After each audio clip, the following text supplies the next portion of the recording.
Many thanks to the organizers of this extremely important webinar and to the speakers today. It's a critical time for people to speak out and to come together. And I want to say with absolute certainty that what we are witnessing right now is a march towards war.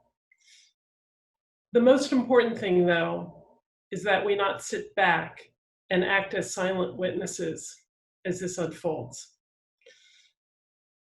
I'd like to take a moment to discuss civil rights, civil liberties, and the implications of this march towards war with China. The US government is reorienting its foreign policy and military policy to prioritize what's referred to as major power conflict.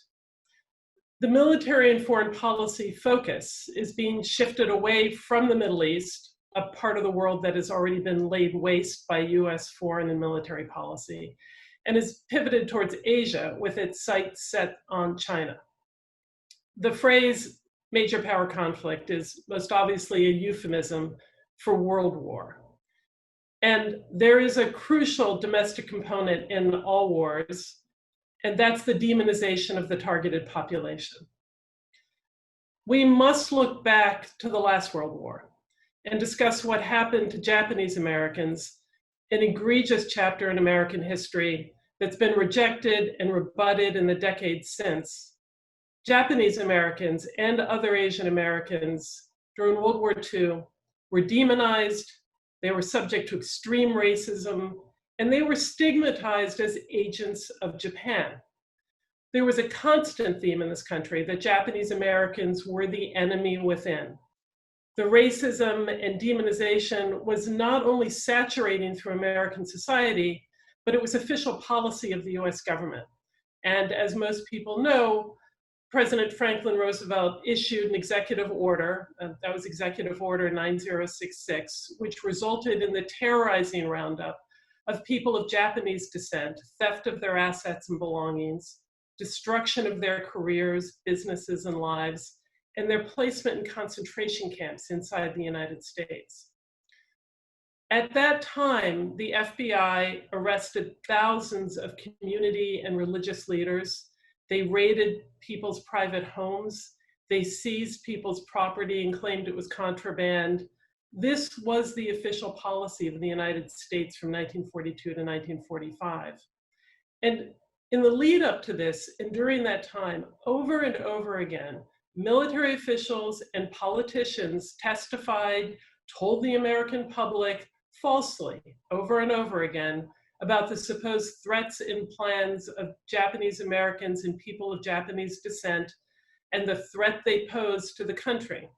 Now later, too much later, this was all exposed as lies. And now we have a rising tide of hate crimes against Asian Americans and Chinese Americans in this country. The FBI is carrying out investigations in every state. Chinese students are being targeted. Academics and scientists of Chinese descent are under attack. We are told everywhere we turn that we can't trust Chinese people and people of Chinese descent. We are told that we must be on alert, that we can't trust our classmates, that we can't trust our neighbors.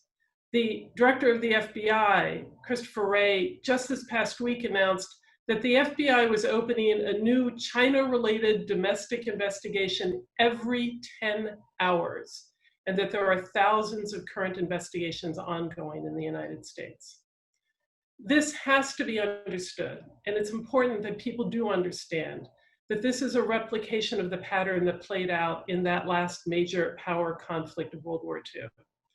It's very easy for all of us to look in the rearview mirror of history and tell ourselves we would never have gone along with extreme racism, that we would have rejected any witch hunt, that we would have stood up, that we would have fought back against attacks on our classmates, that we would have stopped attacks on our coworkers, on our neighbors, that we would never have gone along with that tide of demonization and racism. But the only thing that really matters is actually what we do right now, what we do right now.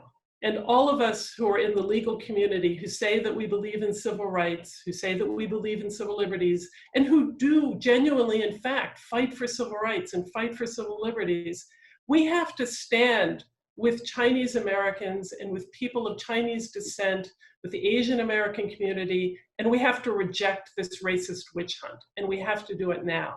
We have to reject it actively, we have to reject it loudly, we have to reject it with words and with actions.